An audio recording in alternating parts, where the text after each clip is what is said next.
నమస్కారం అందరికీ. ఈ వీడియోలో మనం రైతు భరోసాకు సంబంధించినటువంటి ముఖ్యమైన అప్డేట్ను తెలుసుకుందాం.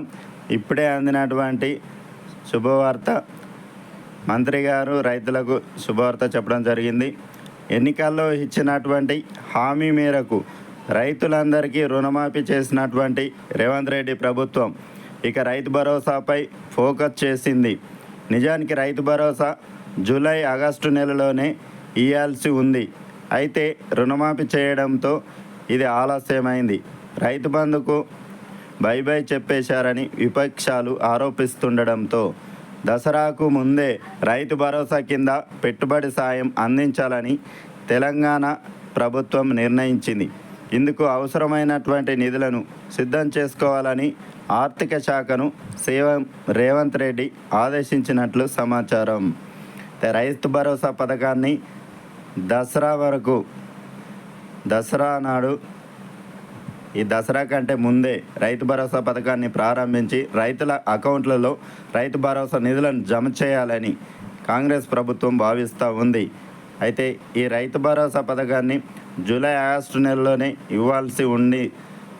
కానీ రుణమాఫీ చేయడంతో కాస్త వనరులు సమకూర్చుకోవడంలో ప్రభుత్వానికి ఇబ్బంది ఏర్పడింది.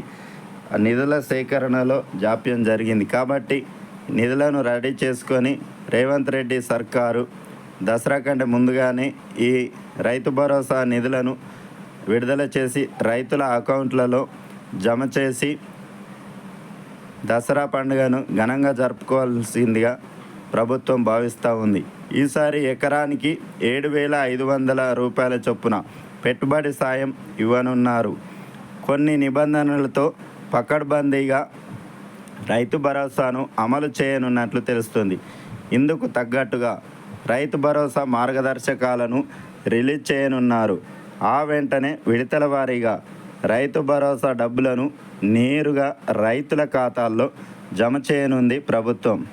గతంలో మాదిరిగా కాకుండా ఈసారి సాగు చేసినటువంటి భూములకే రైతు భరోసా ఇచ్చేలా రూల్స్ మార్చారని తెలుస్తుంది.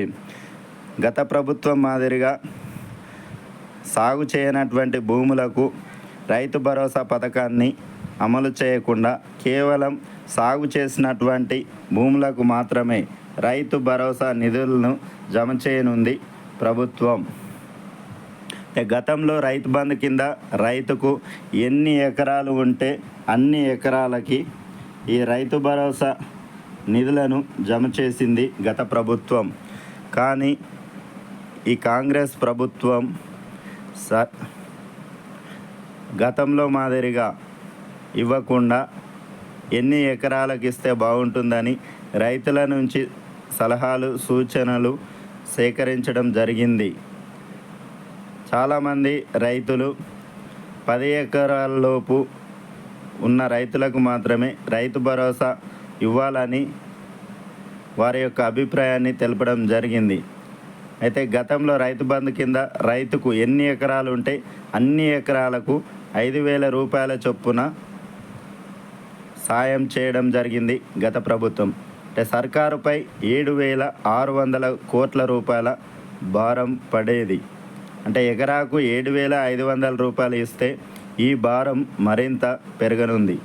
దాదాపుగా 10,000 కోట్లు ఇవ్వాల్సి ఉంటుందని ఆర్థిక శాఖ అధికారులు చెబుతున్నారు.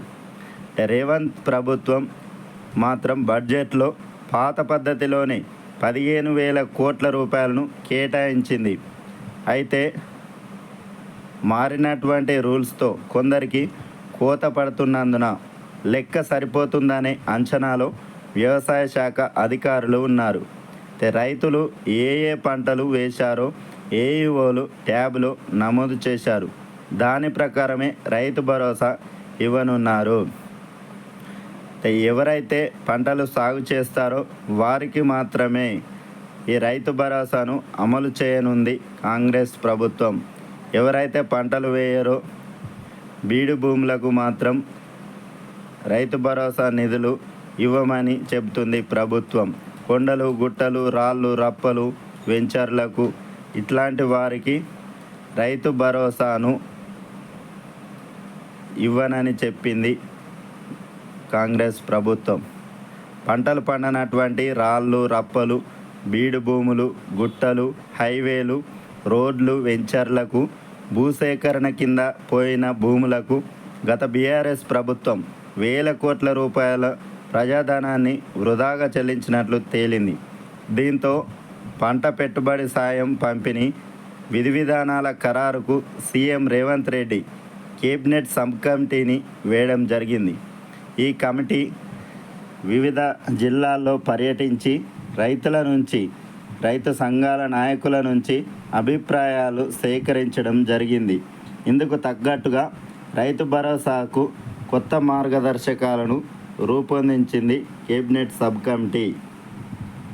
దాని ప్రకారంగానే ఎన్ని ఎకరాలకు ఈ రైతు భరోసాను ఇస్తే బాగుంటుందనేది రైతుల నుంచి సలహాలు, సూచనలు స్వీకరించింది ఈ సబ్ కమిటీ. దాని ప్రకారంగానే ఈ రైతు భరోసా నిధులను జమ చేయనుంది ప్రభుత్వం. ఈ మంత్రివర్గ ఉపసంఘ అభిప్రాయ సేకరణలో చాలా వరకు 7.5 ఎకరాలలోపే పెట్టుబడి సాయం ఇవ్వాలనేటువంటి ప్రతిపాదనలు ఎక్కువగా వచ్చినట్లుగా చెప్తుంది ప్రభుత్వం.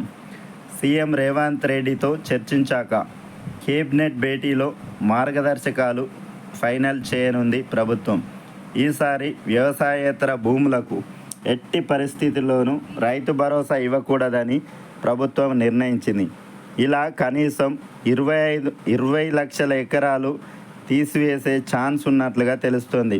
దీంతో దాదాపుగా 1,500 కోట్ల రూపాయలు దుబారా ఖర్చు తగ్గే అవకాశం ఉంది. 1,500 కోట్ల రూపాయల వృధా ఖర్చును తీసివేయనుంది ప్రభుత్వం. దుబారా ఖర్చును తగ్గించనుంది ఈ ప్రభుత్వం. రైతు భరోసా నిధులు పక్కదారి పట్టకుండా పంట వేసినటువంటి రైతులకు మాత్రమే ఈ రైతు భరోసా నిధులను జమ చేయనుంది ప్రభుత్వం.